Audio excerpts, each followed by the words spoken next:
السلام علیکم ورحمۃ اللہ وبرکاتہ۔ الحمد للہ رب العالمین والصلاة والسلام علی اشرف الانبیاء والمرسلین نبینا محمد وعلی آلہ وصحبہ اجمعین، اما بعد۔ محترم سامعین کرام، جنت میں لے جانے والے جو اعمال ہیں اس کو سلسلہ وار طریقے سے آپ کے سامنے بیان کیا جا رہا ہے۔ آج جو عمل آپ کے سامنے رکھا جائے گا وہ یہ ہے کہ جو شخص یقین کامل کے ساتھ صبح و شام سید الاستغفار کا اہتمام کرتا ہے وہ یقیناً جنت میں جائے گا۔ اس سلسلے میں ہم کو صحیح بخاری اور صحیح مسلم میں شداد ابن اوس رضی اللہ تعالیٰ عنہ سے ایک روایت ملتی ہے کہ نبی کریم صلی اللہ علیہ وسلم نے ارشاد فرمایا، جو شخص یقین کامل کے ساتھ صبح کے وقت سید الاستغفار پڑھے گا اور اگر اسی دن شام ہونے سے پہلے اگر اس کا انتقال ہو جاتا ہے تو وہ سیدھے جنت میں جائے گا، اور جو شخص شام میں مغرب کے بعد سید الاستغفار پڑھے گا اور اسی رات اگر اس کا انتقال ہو جاتا ہے تو یقیناً جنت میں جائے گا، اگر وہ یقین کامل کے ساتھ اس کو پڑھے گا۔ محترم سامعین، سید الاستغفار کیا ہے؟ سید الاستغفار چھوٹی سی دعا ہے جو نبی کریم صلی اللہ علیہ وسلم نے جس کی اتنی بڑی فضیلت بیان کی ہے۔ وہ دعا یہ ہے: اللہم انت ربی لا الہ الا انت خلقتنی وانا عبدک وانا علی عہدک ووعدک ما استطعت واعوذ بک من شر ما صنعت ابوء لک بنعمتک علی وابوء بذنبی فاغفر لی فانہ لا یغفر الذنوب الا انت۔ چھوٹی سی دعا ہے، ہم اور آپ کو چاہیے کہ اس دعا کو سیکھے، اگر جس کو یاد نہیں ہے۔ جس کو یاد ہے اس کو چاہیے کہ وہ صبح و شام اس کے پڑھنے کا اہتمام کرے۔ اس کا ترجمہ کیا ہے؟ اے اللہ، تو ہی میرا رب ہے، تیرے علاوہ کوئی عبادت کے لائق نہیں ہے، تو نے مجھے پیدا کیا، میں تیرا بندہ ہوں اور تیرے عہد اور وعدے پر قائم ہوں۔ جس قدر میں استطاعت رکھتا ہوں، میں نے جو کچھ کیا اس کے شر سے تیری پناہ چاہتا ہوں اور اپنے آپ پر تیری نعمت کا اقرار کرتا ہوں اور اپنے گناہوں کا اعتراف کرتا ہوں، پس تو مجھے بخش دے، کیونکہ تیرے علاوہ گناہوں کو کوئی بخشنے والا نہیں ہے اور نہ کوئی بخش سکتا ہے۔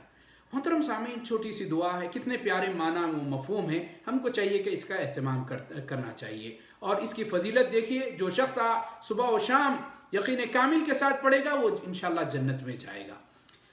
استغفار کے تعلق سے حضرت عائشہ ام المؤمنین رضی اللہ تعالی عنہا سے روایت ہے کہ صحیح بخاری کی روایت ہے کہ جب سورہ نصر جو قرآن کے آخر میں نازل ہونے والی صورتوں میں سے ایک صورت ہے، اس کی جب یہ آیت نازل ہوئی فَسَبِّحْ بِحَمْدِ رَبِّكَ وَاسْتَغْفِرْ إِنَّهُ كَانَ تَوَّابًا، اس آیت کے نازل ہونے کے بعد نبی کریم صلی اللہ علیہ وسلم کثرت کے ساتھ اللہ رب العالمین سے مغفرت طلب کرتے تھے اس دعا کے ذریعے: سبحانک اللہم وبحمدک اللہم اغفر لی، سبحانک اللہم وبحمدک اللہم اغفر لی۔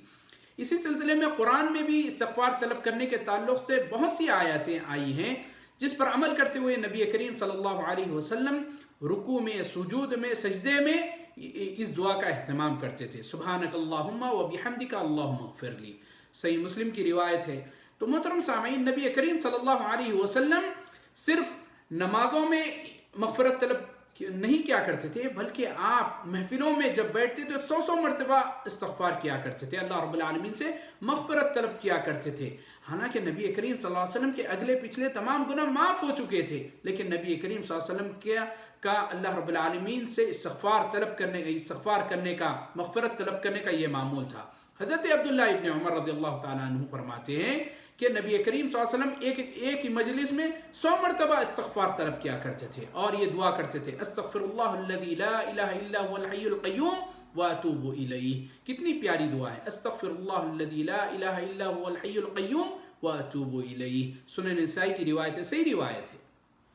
حضرت ابو موسیٰ اشعری رضی اللہ تعالیٰ عنہ بتاتے ہیں کہ نبی کریم صلی اللہ علیہ وسلم کی عام دعاؤں میں یہ دعا ہوتی تھی: اللہم اغفر لی خطیئتی وجہلی واسرافی فی امری وما انت اعلم به منی اللہم اغفر لی جدی وہزلی وقطعی وآمدی وکل ذلك عندی اللہم اغفر لی ما قدمت وما اخرت وما اسررت وما اعلنت وانت اعلم منی وانت اعلم به منی انت المقدم وانت المؤخر وانت على كل شيء قدیر۔ کتنی پیاری دعا ہے، تھوڑی سی لمبی دعا ہے، لیکن ہم کو چاہیے کہ یہ دعا دیکھیے بہت ہی جامع دعا ہے جس میں نبی کریم صلی اللہ علیہ وسلم کتنے پیارے انداز میں اللہ رب العالمین سے مغفرت طلب کر رہے ہیں، اللہ رب العالمین سے گڑ گڑا کر دعا کر رہے ہیں۔ تو ہم کو بھی چاہیے کہ ہم ان دعاؤں کا اہتمام کریں۔ اس سے یہی معلوم ہوا کہ نبی کریم صلی اللہ علیہ وسلم کس قدر کثرت سے اور مداومت کے ساتھ استغفار کیا کرتے تھے۔ محترم سامعین، استغفار کے بہت سے فوائد ہیں۔ کیونکہ ایک بحیثیت انسان سے چھوٹے بڑے گناہ سرزد ہوتے رہتے ہیں ہمیشہ، اور انسان ان گناہوں کو کرتا ہے اور بھول جاتا ہے، شمار نہیں کرتا، لیکن اللہ رب العالمین کے پاس وہ تمام گناہ لکھے جا رہے ہوتے ہیں۔ جب وہ انسان کثرت کے ساتھ استغفار کرتا ہے تو اللہ رب العالمین ان گناہوں کو معاف کر دیتا ہے۔ اسی طریقے سے نبی کریم صلی اللہ علیہ وسلم کی سنت اور نبی کریم صلی اللہ علیہ وسلم کی سنت کا اتباع بھی ہوگا کہ نبی کریم صلی اللہ علیہ وسلم کس قدر کثرت کے ساتھ استغفار کیا کرتے تھے، اور امت کو یہ پیغام بھی ہے کہ وہ کثرت کے ساتھ استغفار کریں۔ اور تیسری چیز اللہ رب العالمین کی اطاعت بھی ہے، گناہوں سے بچنا کیا ہے، ایک طریقہ بھی ہے گناہ سے بچنے کا، اور گناہوں کا اعتراف ہے۔ جب انسان اپنے گناہوں کا اعتراف کرتا ہے، غلطی کا اعتراف کرتا ہے، تو اللہ رب العالمین خوش ہوتا ہے اور اسے نیک کام کرنے کی ہدایت دیتا ہے۔ اسی لیے انسان کثرت کے ساتھ سنن و نوافل کا اہتمام کرتا ہے اور نیک کاموں میں سبقت لے جاتا ہے۔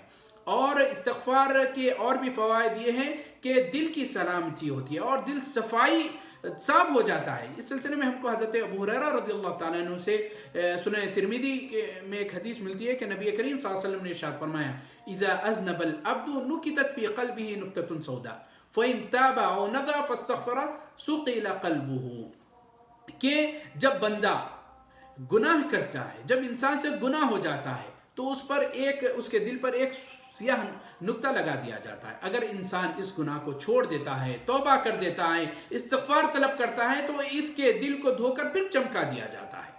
محترم سامعین، قرآن میں استغفار کے بہت سے فوائد اور بھی ذکر کیے گئے ہیں۔ کیا ہے؟ فَقُلْتُ اسْتَغْفِرُوا إِنَّهُ كَانَ غَفَّارًا يُرْسِلِ السَّمَاءَ عَلَيْكُمْ مِدْرَارًا يُمْدِدْكُمْ بِأَمْوَالٍ وَبَنِينَ وَيَجْعَلْ لَكُمْ جَنَّاتٍ وَيَجْعَلْ لَكُمْ أَنْهَارًا۔ اللہ رب العالمین کیا فرما رہے ہیں کہ مجھ سے کیا ہے، کہہ دو استغفار طلب کرو اللہ رب العالمین سے، بے شک وہ بخشنے والا ہے، آسمان سے بارش کو برسانے والا ہے، تمہاری آل اولاد میں، تمہارے مال میں اضافہ کرنے والا ہے، تمہارے لیے جنت کا وعدہ ہے، تمہارے لیے نہروں کا وعدہ ہے۔ اس سے استغفار سے ایک تو اجر ہے، سکون ہے، رزق میں کشادگی ہے، اولاد میں برکت ہے، اور بہت سے فوائد استغفار کے۔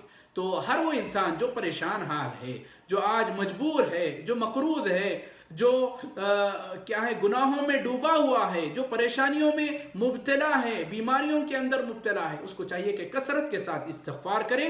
انشاءاللہ اللہ تعالیٰ اس کے استغفار کرنے کی وجہ سے اس کی زندگیوں میں خوشحالی لائیں گے، سکون لائیں گے، اطمینان لائیں گے، اور اس کی زندگی میں برکت ہوگی، اس کے آل اولاد میں برکت ہوگی، اور اس کی اولاد نیک صالح ہوگی۔ ہم تمام کو چاہیے کہ کثرت کے ساتھ استغفار کریں، جیسا کہ استغفار کرنے کے کئی جو کلمات نبی کریم صلی اللہ علیہ وسلم سے ثابت ہے، ہم کو چاہیے کہ استغفر اللہ استغفر اللہ استغفر اللہ کہیں، استغفر اللہ الذی لا الہ الا هو الحی القیوم واتوب الیہ۔ جو چھوٹے چھوٹے کلمات ہیں ان کو سیکھیے، اور سید الاستغفار کی تو فضیلت آپ کے سامنے میں بیان کر چکا ہوں کہ نبی کریم صلی اللہ علیہ وسلم نے فرمایا کہ جو صبح و شام یقین کامل کے ساتھ پڑھے گا جنت میں داخل ہوگا۔ اللہ تعالیٰ سے دعا ہے کہ اللہ تعالیٰ ہم تمام کو اللہ رب العالمین سے کثرت کے ساتھ استغفار کرنے کی توفیق عنایت فرمائے، اور نبی کریم صلی اللہ علیہ وسلم کی اس پیاری سنت پر زندگی بھر مداومت برتنے کی اللہ تعالیٰ ہم کو توفیق دے۔ والسلام علیکم ورحمۃ اللہ وبرکاتہ۔